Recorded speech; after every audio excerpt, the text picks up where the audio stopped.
గొప్పవారిగా బ్రతకండి, గొప్పవారిగా జీవించండి అని దేవుడు ప్రకృతిని మన కాళ్ళ కింద పెడితే, ఈరోజు ఈ ప్రకృతిని నామరూపాలు లేకుండా నాశనం చేస్తున్నారు మనుష్యులు. అందుకే వాళ్ళని ఏమన్నాడు ఇక్కడ?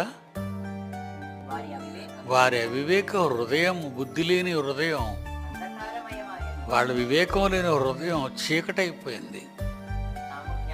తాము జ్ఞానులమని చెప్పుకొనుచు బుద్ధిహీనులైరి. ఏంట్రా బుద్ధిహీన పనులయ్యని అంటాం మనం ఎవరైనా తప్పుగా ప్రవర్తిస్తే. ఏంట్రా నీ బుద్ధిహీన పనులన్నీ ఇలాగా అంటాం. అలా దేశాల మధ్య జరుగుతున్నాయి గొడవలు. వాళ్ళేమో జ్ఞానవంతులని మనం అనుకుంటుంది మన పొరపాటు. ప్రపంచంలో జ్ఞానులు అంటూ ఉంటే వాళ్ళు క్రైస్తవులు మాత్రమే. బైబిల్ ఎరిగిన వారే జ్ఞానులు.